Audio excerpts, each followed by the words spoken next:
semua dapat aku miliki di dalam hidupku, hatiku percaya rancanganmu bagiku adalah yang terbaik. Walau ku tak dapat melihat semua rencanamu, Tuhan, namun hatiku tetap memandang padamu. Kau tuntun langkahku. Walau ku tak dapat berharap atas kenyataan hidupku, namun hatiku tetap memandang padamu. Kau ada untukku.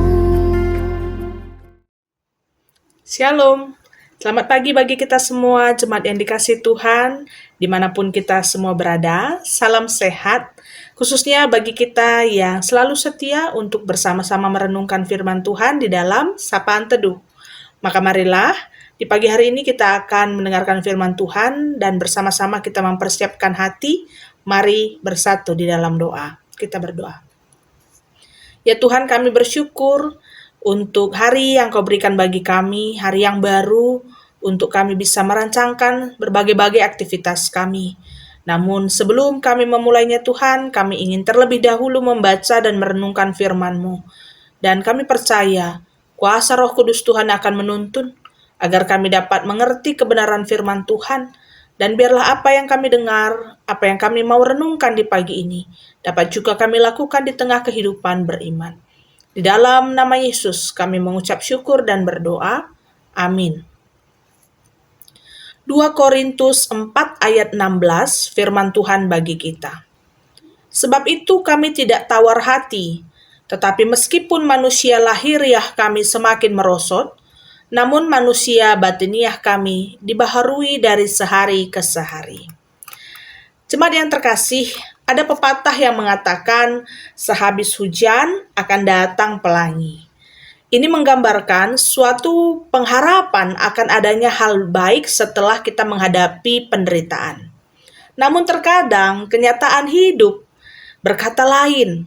Tidak jarang, banyak juga kita yang menghadapi seperti umpamanya habis hujan, datanglah banjir besar. Karena setelah penderitaan, kesulitan lain muncul. Tidak jarang kita didera oleh rasa kecewa, rasa sedih, rasa duka, bahkan menjadi tawar hati.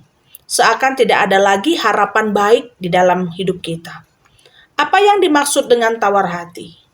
Secara umum, tawar hati itu diartikan sebagai satu keadaan di mana hilangnya harapan, hilangnya minat atau semangat, dan tidak lagi kita antusias akan apapun. Tidak lagi mau peduli, apatis, dan hati menjadi dingin. Siapapun dapat mengalami kondisi seperti itu. Sangat wajar dan sangat manusiawi. Apalagi jika kita menghadapi penderitaan setelah adanya penderitaan. Namun sekalipun hal ini dikatakan sebagai hal yang sangat manusiawi, karena memang hati manusia yang mudah rapuh dan memiliki keterbatasan, tetapi jika perasaan seperti itu terus-menerus dibiarkan melekat di dalam diri kita, maka akan berakibat buruk. Kesehatan jasmani maupun rohani seseorang yang tawar hati akan membuatnya menjadi lebih lemah, berdampak tidak hanya untuk dirinya pribadi, tapi juga untuk orang-orang lain di sekitarnya. Karena itu keadaan tawar hati harus disadari ternyata dapat mematikan semangat hidup yang positif, karena juga akan bisa menghilangkan motivasi menjalani hari-hari yang baru.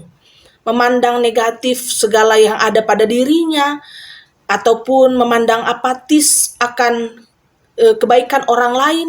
Bahkan orang yang tawar hati juga akan memandang kehendak Tuhan sebagai satu hal yang tidak menolong sama sekali. Sejalan dengan umur manusia, memang secara fisik kita akan mengalami banyak kemerosotan yang membuat kita memiliki berbagai-bagai keterbatasan. Apalagi jika ada banyaknya penderitaan yang pernah kita alami. Namun saudaraku yang terkasih, jika kita membiarkan keadaan menyerah atau tawar hati itu ada di dalam diri kita, maka kita juga akan kehilangan rancangan-rancangan terbaik yang sebenarnya sudah dipersiapkan Allah di sepanjang kehidupan kita. Paulus dalam suratnya pada bagian yang kita baca pada hari ini, bukannya tidak mengalami tantangan ataupun penderitaan saat menuliskan surat ini kepada jemaat di Korintus. Malah, Paulus menyadari betapa tubuhnya, dirinya itu menjadi lemah karena berbagai-bagai penderitaan yang datang bertubi-tubi. Seakan tidak ada akhirnya saat Paulus pun bersepakat dan berkomitmen untuk mengikut Kristus. Tetapi meski tubuhnya menjadi lemah, Paulus merasakan bahwa kehidupan rohaninya secara manusia batin itu diperbaharui dan dikuatkan oleh kasih Allah. Karena itu Paulus tidak membiarkan dirinya dilanda tawar hati.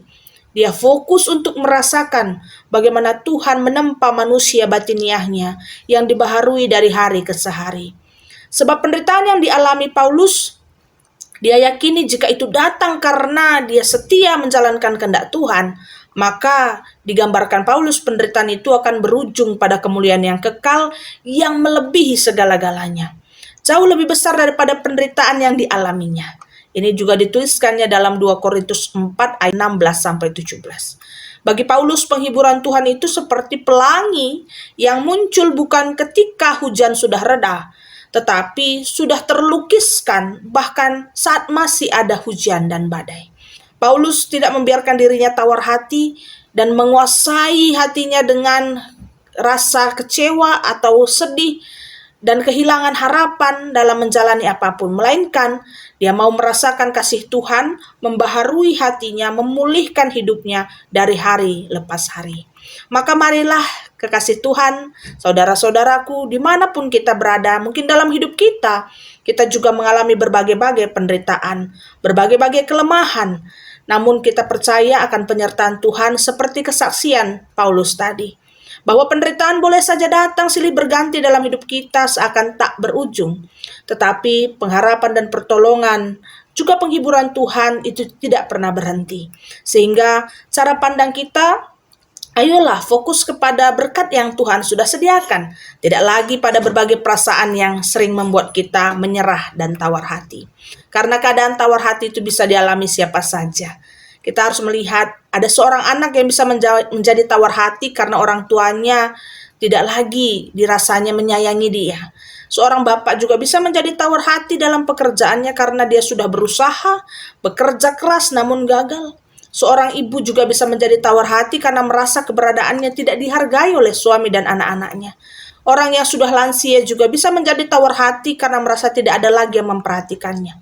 Artinya banyak sekali alasan untuk membuat manusia tawar hati dalam keberadaannya masing-masing. Tapi berhentilah kita untuk memikirkan bagaimana penderitaan itu membuat kita tawar hati, melainkan kita melihat bahwa kasih Tuhan terus menyertai.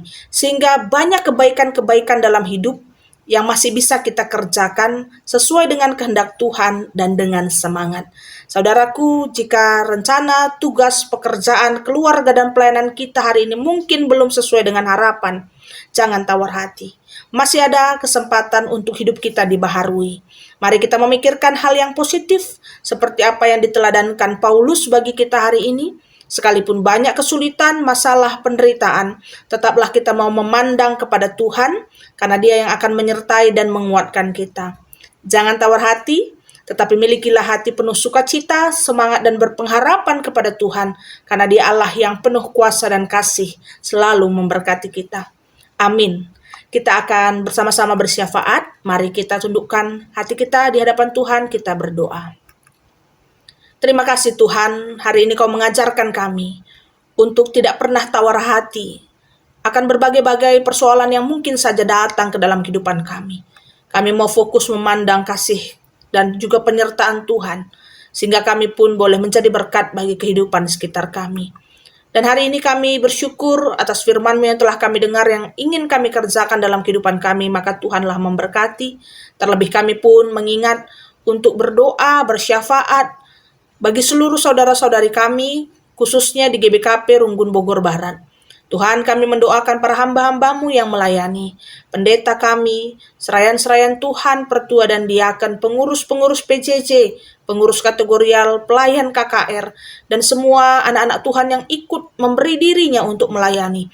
Bersama-sama dengan seluruh jemaat Tuhan, pribadi lepas pribadi, keluarga lepas keluarga, Tuhan berkati. Dan biarlah Tuhan berikan bagi mereka kesehatan, sukacita, bertambah hikmat dan iman dalam menjalani berbagai-bagai kehidupan dan pelayanan.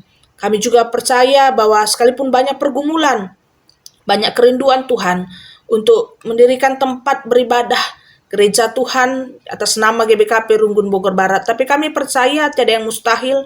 Tuhan yang menuntun jalan setiap hamba-hamba-Mu dan juga jemaat Tuhan supaya selalu bersatu hati dan percaya bahwa segala sesuatu yang kami rencanakan, jika Tuhan berkehendak, maka Tuhan ikut campur tangan dan menolong kami semua. Begitu juga bagi kami, anak-anak Tuhan yang hari ini mendengarkan sapaan teduh dan akan memulai aktivitas kami, Tuhan, mari berkati, sehingga apapun yang kami kerjakan hari ini, kami boleh merasakan berkat dan kasih Tuhan, dan juga kami membagikan berkat sukacita itu kepada banyak orang yang kami jumpai. Inilah doa dan harapan kami, ya Tuhan. Marilah bersama-sama kita akan menutup doa syafaat ini seperti doa yang telah Tuhan Yesus ajarkan. Bapa kami yang di surga, dikuduskanlah nama-Mu, datanglah kerajaan-Mu, jadilah kehendak-Mu di bumi seperti di surga. Berikanlah pada hari ini makanan kami yang secukupnya, dan ampunilah kami akan kesalahan kami, seperti kami juga mengampuni orang yang bersalah kepada kami. Dan janganlah membawa kami ke dalam pencobaan, tetapi lepaskan kami daripada yang jahat, karena Engkaulah yang mempunyai kerajaan, dan kuasa, dan kemuliaan sampai selama-lamanya. Amin. Selamat beraktivitas, saudaraku. Tuhan Yesus memberkati kita semua.